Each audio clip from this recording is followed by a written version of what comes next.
আমরা যখন বিপদে পড়ি, বিপদে পড়লে শুধু আমরা নয়, পৃথিবীর যত অমুসলিমরা আছে, হিন্দু, বৌদ্ধ, খ্রিস্টান, এরপরে ইহুদ, নাসারা, যাকেই বলেন না কেন, এরা তখন তাদের দেব দেবতাদেরকে পর্যন্ত ভুলে আল্লাহ রাব্বুল আলামিনকে ডাকতে থাকে সুবহানাল্লাহ। এটা একটা রহস্যময় বিষয়। রাসূল করিম সাল্লাল্লাহু আলাইহি ওয়াসাল্লাম যখন মক্কা বিজয় করলেন, মক্কা বিজয়ের পরে মক্কার কাফেররা বিভিন্ন দিক বিদিক ছুটাছুটি করতে লাগলো যে আমরা মুহাম্মাদের উপরে যে জুলুম নির্যাতন চালিয়েছি, সে মুহাম্মদ তো আজকে মক্কা নগরের তিনি প্রেসিডেন্ট হয়ে গিয়েছেন, তিনি খলিফা নিযুক্ত হয়েছেন, তিনার দখলে নিয়েছেন।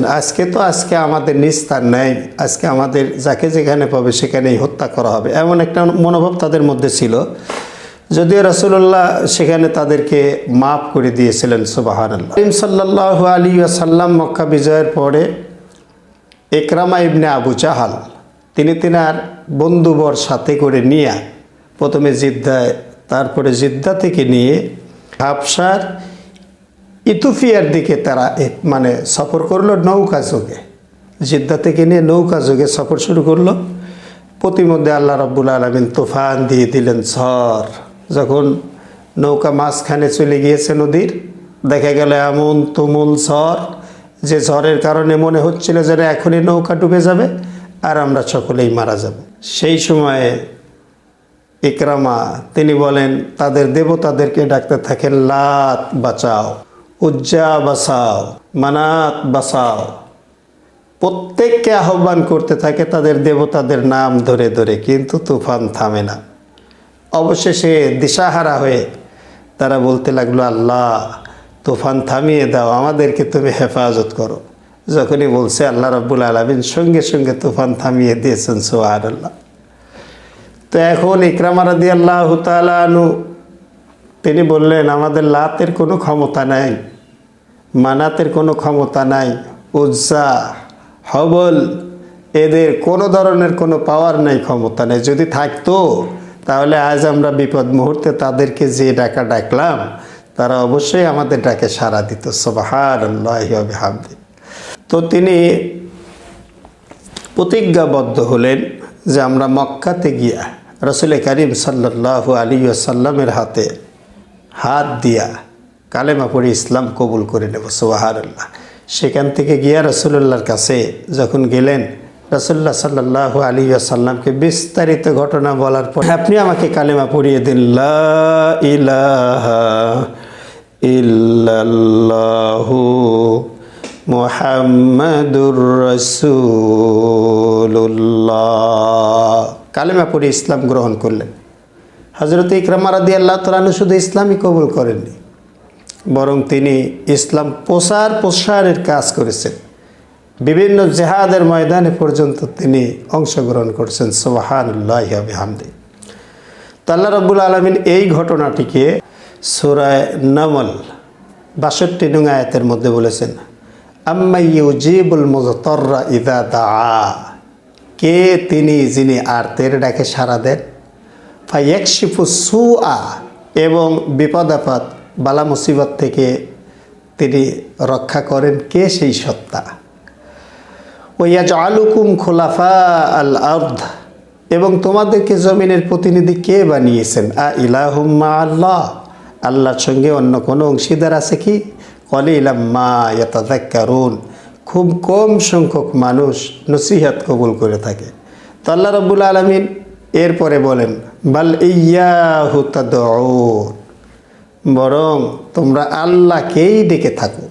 বিপদে পড়লে নাস্তিক, মুরতাদ, কাফের, হিন্দু, বৌদ্ধ, খ্রিস্টান যখন বিপদে পতিত হয়, এমন মুহূর্ত যেটা তার জীবন যাই, ঠিক সেই মুহূর্তে তাদের দেবতাদেরকে ভুলে আল্লাহকেই ডাকতে থাকে। আল্লাহ রাব্বুল আলামিন বলেন, বাল ইয়াহু তাদউন। সূরা আনআম ৪১ নং আয়াত আল্লাহ পাক বলেন, বাল ইয়াহু তাদউন ফায়াকশিফু মা তাদউনা ইলাইহি ইনশা, অতঃপর আল্লাহ যদি চান তাহলে তোমাদেরকে তিনি তোমাদের বিপদ আপদ দূর করে দেন। তানসাউনা মা তুশরিকুন, আর তোমরা যেই দেবতাদের উপাসনা করতে, যাকে আল্লাহর সঙ্গে শিরিক করতে, সেই দেবতাদের কথা তোমরা ভুলে যাও। দেখেন এই যে লঞ্চে আমি বসুন্ধরাতে লেখাপড়া করেছি, তো একদিন কাজিরহাট থেকে নিয়ে আরিসাতে যে লঞ্চে আরোহণ করলাম, যে কাজিরহাট থেকে নিয়ে আরিসাতে আমরা আরোহণ করলাম। আমার সঙ্গে একজন হিন্দু ছিল। চলতে চলতে মাঝখানে যখন পৌঁছে গিয়েছে গরমের মৌসুম, গ্রীষ্মকাল, হঠাৎ মেঘ জমে গেল এবং ঢেউ যখন নিচতলাতে আঘাত হানে মনে হয় যেন তৃতীয় তলা পর্যন্ত পানি উঠে গিয়েছে। তো আমার সামনে একজন হিন্দু ছিল, সেও দেখতেছে জিকির করতেছে, আল্লাহ বাঁচাও, আল্লাহ বাঁচাও, সুবহানাল্লাহ। তো বললাম, ভাই আপনি না হিন্দু? কয় যে বাদ দেন তো ভাই, এই মুহূর্তে আমাদের দেব দেবতা কারোর পাওয়ার নাই, আল্লাহ রব্বুল আলামিন আমাকে বাঁচাতে পারেন। তা আল্লাহ পাক সেটাই বলেছেন, তাংসাউনা মা তুশরিকুন, তোমরা যেই দেব দেবতাদের সঙ্গে শরীক করো তাকেও ভুলে আমি আল্লাহকে ডাকতে থাকো, সুবহানাল্লাহ। আল্লাহু ইউনাজ্জিকুম মিনহা ওয়া মিন কুল্লি কারবিন সুম্মা আনতুম তুশরিকুন। তারপরে আল্লাহ পাক বলেন, হে নবী আপনি জানাইয়া দেন, যখন লঞ্চ আমি পার করে দিলাম, ঘাটে পৌঁছে গিয়েছে, এরপরে আমার সঙ্গে শিরিক করা শুরু করলো। বলে কয় ড্রাইভার খুব অভিজ্ঞ আর পাকা ছিল বিদায় আমরা আজকে প্রাণে বেঁচে গিয়েছি, নাউজুবিল্লাহ। এভাবেই তারা আল্লাহর সঙ্গে শিরিক করে। আল্লাহর সঙ্গে শিরিক করলে কি ক্ষতি?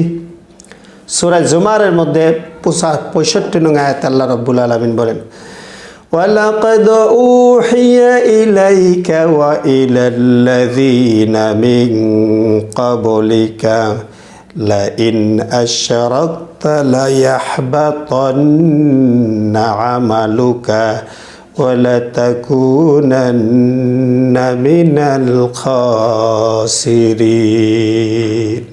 আল্লাহ পাক বলেন যে, হে নবী আমি আপনার নিকটে আর আপনার পূর্ববর্তী যত নবী রাসূল আছে সকলের নিকটে ওহী নাজিল করেছি, যদি আমার সঙ্গে তোমরা অন্য কাউকে অংশীদার সাব্যস্ত করো, লায়াহবাতান্না আমালুক, আমি তোমাদের সমস্ত আমলকে ধূলিসাৎ করে দেব এবং তোমরা ক্ষতিগ্রস্তদের অন্তর্ভুক্ত হয়ে যাবে।